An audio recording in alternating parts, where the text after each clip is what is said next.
জাহেলিয়াতের সময় এই ধরনের মহিলারা খুব কষ্টের শিকার হতো। এখনকার সমাজেও যদি কারো অবস্থা এমন হয় যে সে বিধবা, সন্তান নাই, মানুষ তাকে ঠকায়, তার সাথে অসদাচরণ করে, খারাপ ব্যবহার করে, অথচ বিধবার সাথে সদাচরণ করার আদেশ নবীজি নিজেও দিয়েছেন।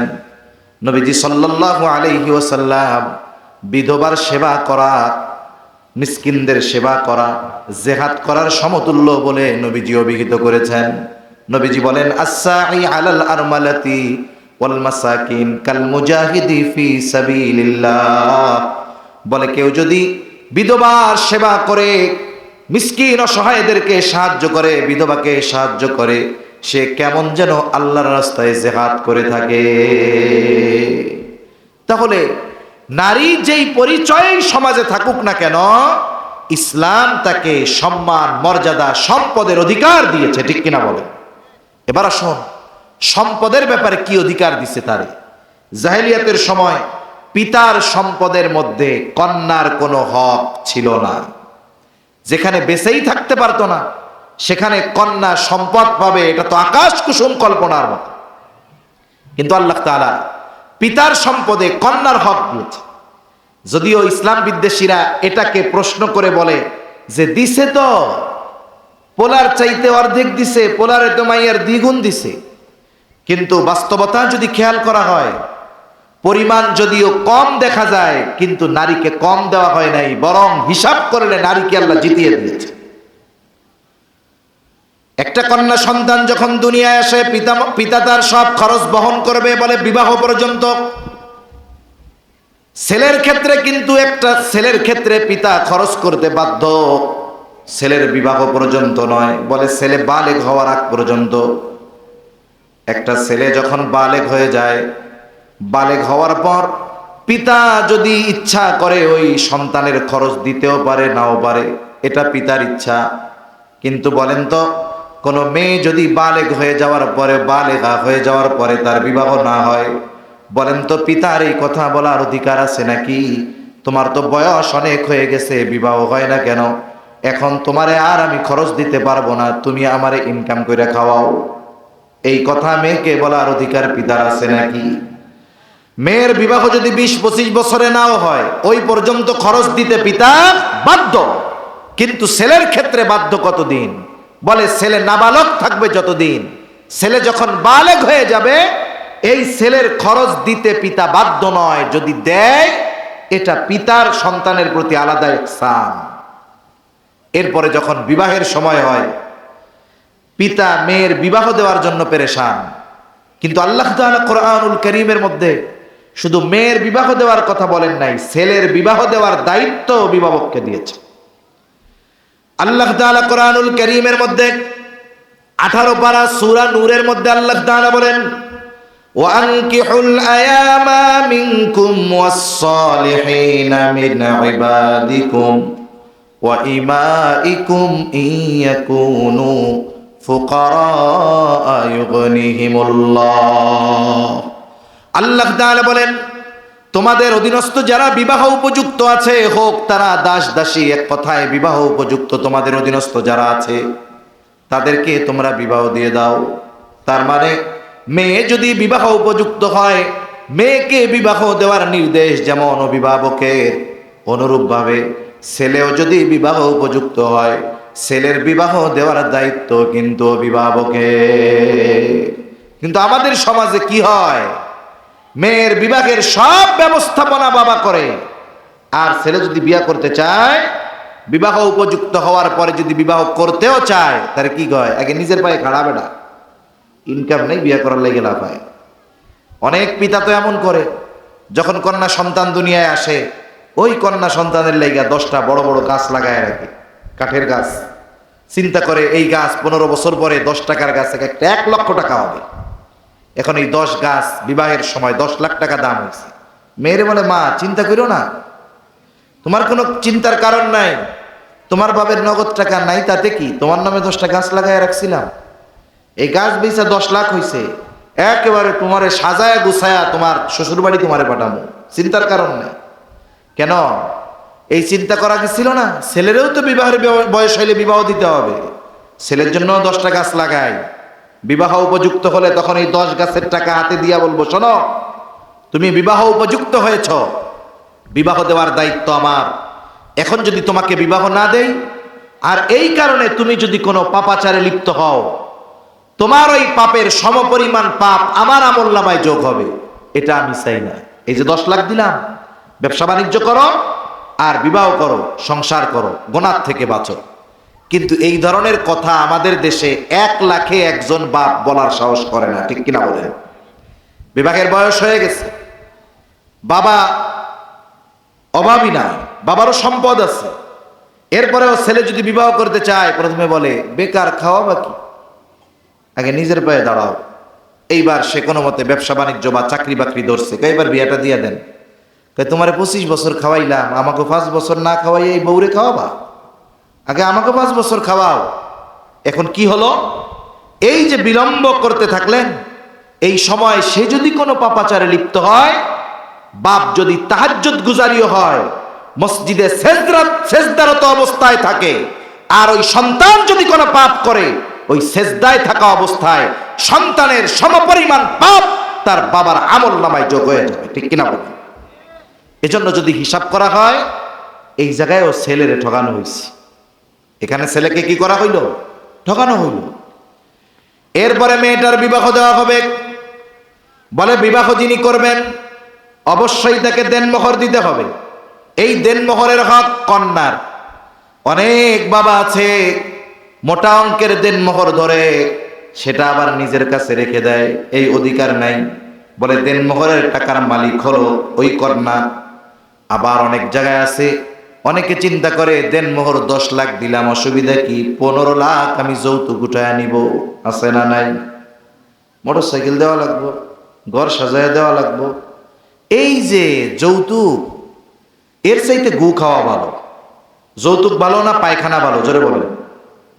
আরে জোরে বলেন না, নাকি লেনদেন হয় আপনাদের এদিকে এই জন্য আপনারা কইতেছেন না? আরে পায়খানা খাইলে শুধু পায়খানা খাওয়ার গুনাহ হবে, আর যৌতুক এটা জোর করে নেওয়ার মাধ্যমে বান্দার হক নষ্ট করা হবে, জুলুম করা হবে।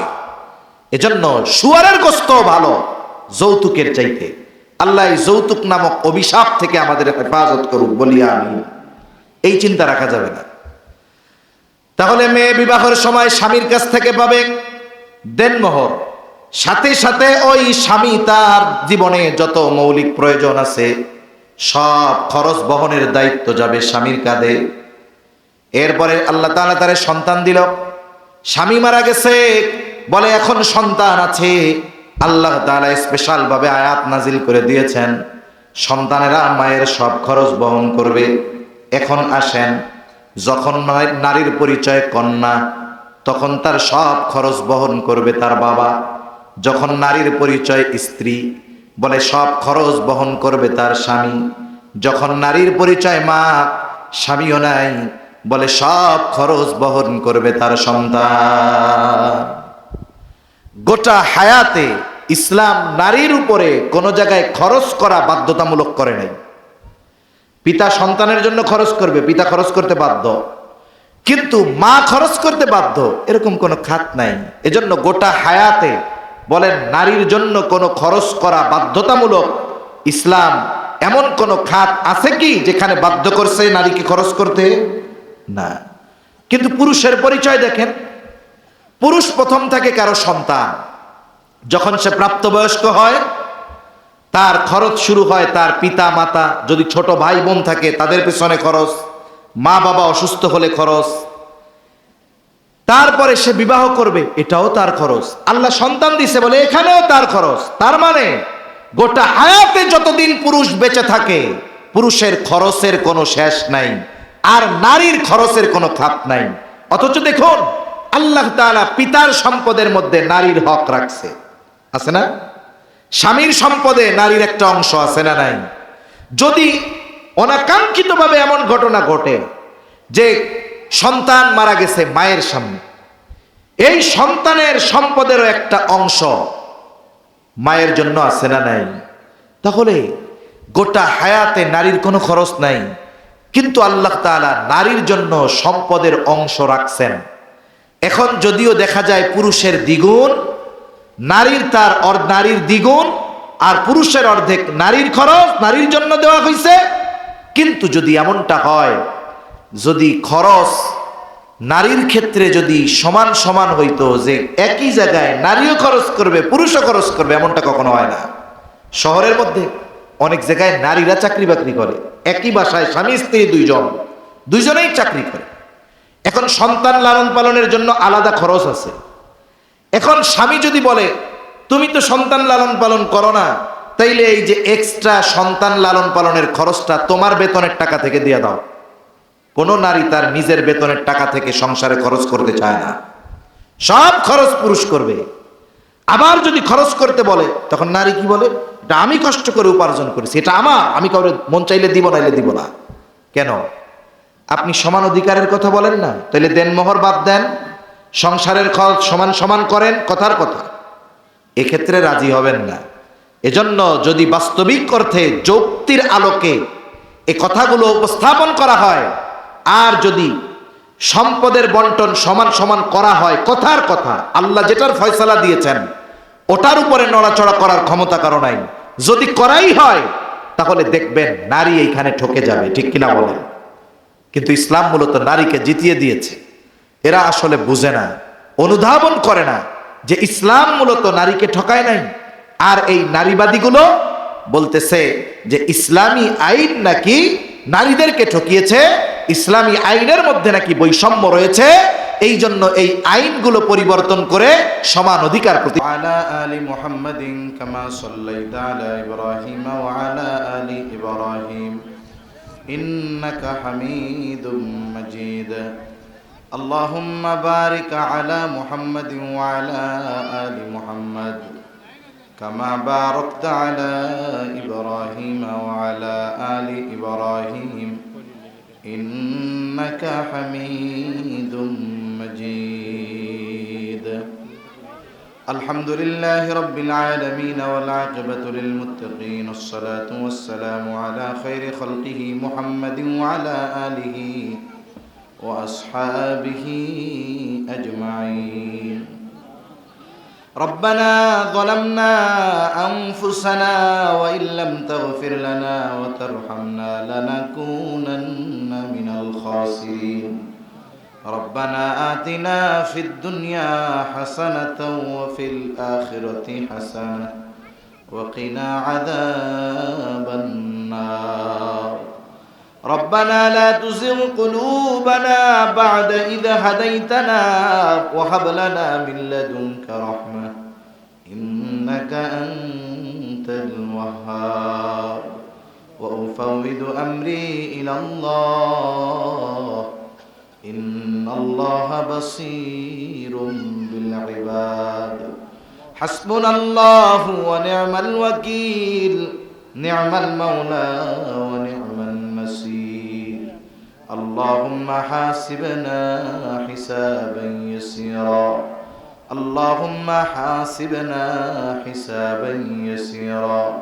اللهم إنك عفو كريم تحب العفو فاعف عنا. রব্বুল আলামিন গভীর রাত পর্যন্ত দ্বীনি আলোচনা করার পর গুনাহ মাখা হাত আমরা তুলে ধরেছি। আল্লাহ, রাত যত গভীর হয় দুনিয়ার মানুষের দরজাগুলো বন্ধ হয়ে যায়, আর রাত যত গভীর হয় আপনার রহমতের দুয়ার তত উন্মোচিত হয়। আয় আল্লাহ, আমরা গুনাহগার, আপনি গফফার। আমরা গুনাহ করতে ভালোবাসি, আপনি ক্ষমা করতে ভালোবাসেন।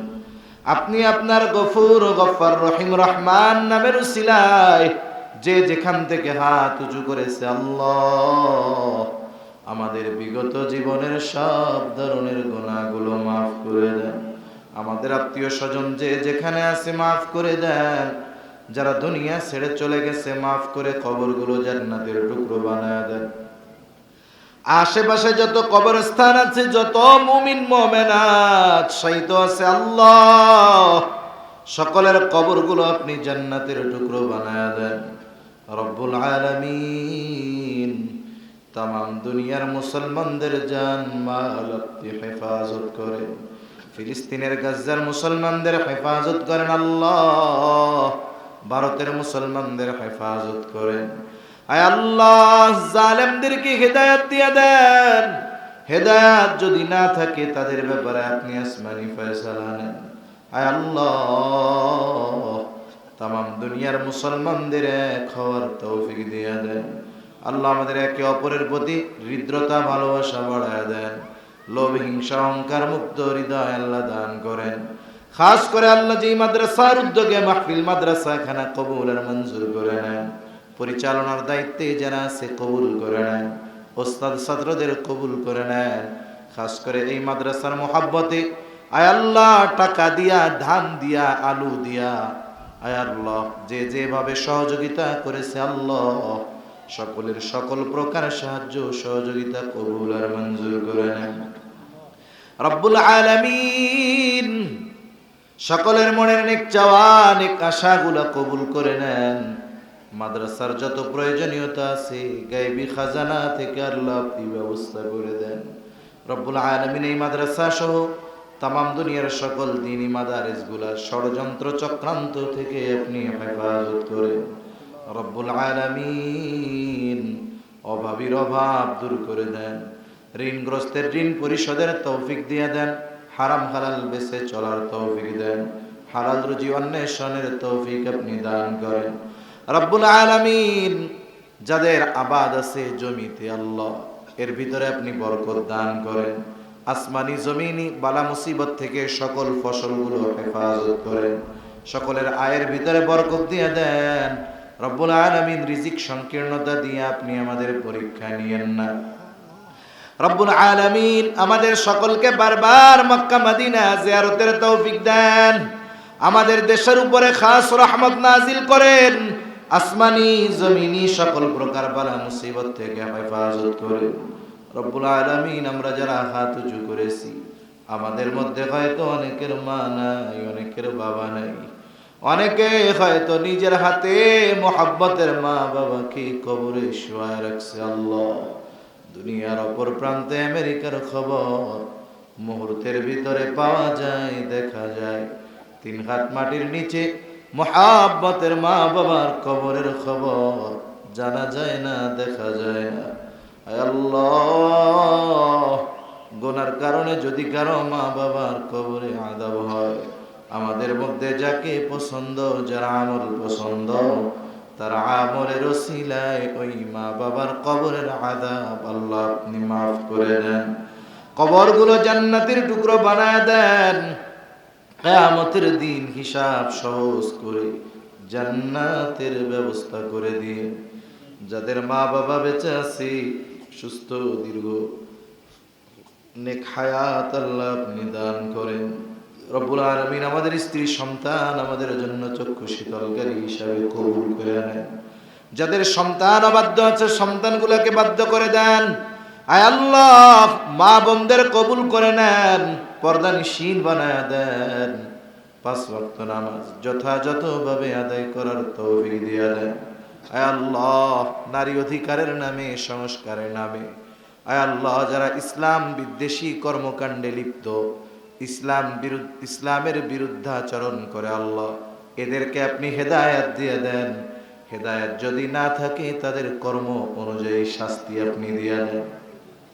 আয় আল্লাহ, বেনামাজিদের নামাজি বানায় দেন। সুন্নাতবিহীন মানুষগুলোকে আপনি সুন্নাতওয়ালা বানায় দেন। রব্বুল আলামিন সকল প্রকার পাপাচার, অনাচার, অশ্লীলতা থেকে বেঁচে থাকার তৌফিক ও হিম্মত আপনি দিয়ে দেন। আয় আল্লাহ, এ দুনিয়া ছেড়ে একদিন আমাদের সকলকে চলে যেতে হবে। এ পৃথিবী যেমন আছে তেমনি পড়ে রবে। সুন্দর এ পৃথিবী ছেড়ে একদিন চলে যেতে হবে। ওই চলে যাওয়ার ডাক কখন চলে আসে বলা যায় না। আল্লাহ, মালাকুল মউত যখন মৃত্যুর পরওয়ানা নিয়ে হাজির হবে, আপনি আপনার প্রত্যেকটি গোলামের জবানে তাওহীদের কালিমা নসিব করে দিয়ে। আল্লাহুম্মা ইন্না নাউযু বিকা মিনাল হাম্মি ওয়াল হাযান ওয়াল আজজি ওয়াল কাসাল ওয়াল জুবনি ওয়াল বুখল ওয়া দালা'id দাইন। وغلبت الرجال رب اجعلني مقيم الصلاة ومن ذريتي ربنا وتقبل دعاء ربنا اغفر لي ولوالدي وللمؤمنين يوم يقوم الحساب ربنا هب لنا من أزواجنا وذرياتنا قرة أعين وجعلنا للمتقين إماما رب ارحمهما كما ربياني صغيرا رب ارحمهما كما ربياني صغيرا وصلى الله تعالى على خير خلقه محمد وعلى آله وأصحابه أجمعين آمين برحمتك يا أرحم الراحمين